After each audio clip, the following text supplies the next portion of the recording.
alhamdulillahi rabbil alamin alhamdulillahi rabbil alamin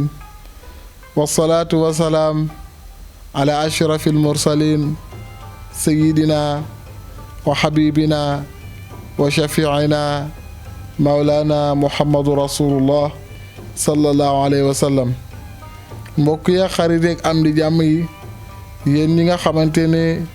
yéen a baaxoo di àndandoo ak ñun ci télévision bu mag bi di télé de la victoire fa tabaarakallaahu muy Ndam TV. mbokk yi fa tabaarakallaahu tey nag ñu ngi ñëwaat ak yéen ci ñaar fukki fan ak juróom ci shahru ramadan al mubarak. xam naa nag li olof daan woor wàcc ak woor sànni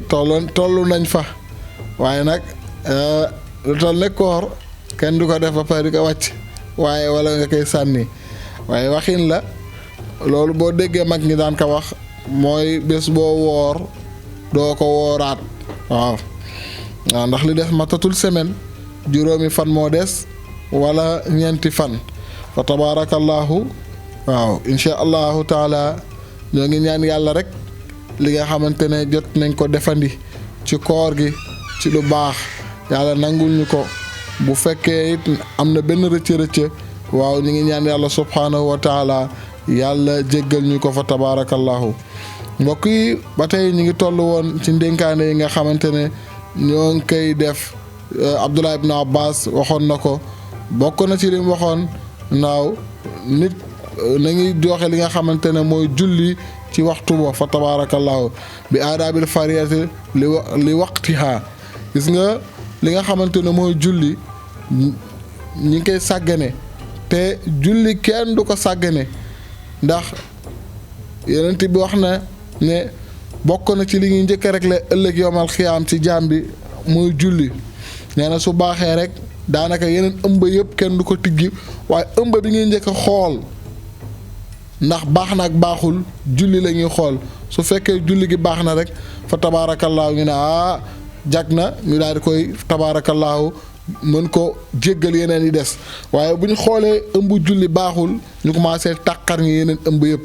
kon julli nañ koy fonk bu baax a baax. yonent bi sallallaahu alayhi wa sallam waxoon na ne baynal mu'min wal kaafir tarku salaa li dox diggante julli ak jullit fa tabaarakallaahu mooy julli. yow jullit bi maadaama yaa ngi jullit nga waaye maadaama bàyyi nga julli nekkatoo jullit fa tabaarakallaahu ndax li lay def jullit mooy nga nekk ngay julli. waaw yonent bi waxoon na ne as-salaatu imaadu diini man aqaamaha faqad aqaama diin wa man tarakaha faqad hadama diin. Seydina Muhammad sallallaahu alayhi wa sallam waxoon na ne julli waaw julli mooy fondement diine. bâtiment tey jii architecte yi xam nañ ko maçon yi xam nañ ko booy tabax kër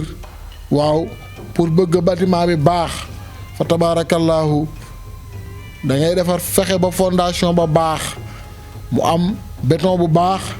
am fer yu baax waaye am ciment bu baax loolu mooy tax loo teg ca bâtiment ba mu àttan ko. bâtiment nag fondation l'islam mooy julli. julli nag bu dee góor yaa ngi ko war a defee sa jàkka ja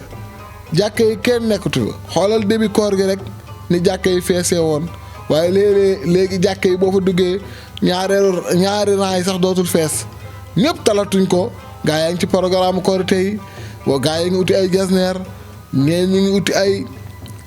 ay mbasin riis ñee ñi ngi uti greffage ñële seen xel sax ñenn ñi génn na ci koor gi rawatina ak julli. moo tax mu ne ko del joxe farata julli farata ca waxtu wa waaw ndax inna salaata kaanat alal mu'minina kitaaban mawquuta waaw ni ngay régler sa heure ne ndekki de utal naa ko waxtu wi añ utal naa ko waxtu wi julli nag dafa am li nga xamante ne mooy waxtu kon nag waxtu woowu noonu moo nu dab foofu la ñuy teg sunu baaraam incha allah di leen dox dig daje suba incha allah di ñaan yàlla nangu sunu koor nangu seen koor asalaamaaleykum wa rahmatullahi taala wa barakaatu.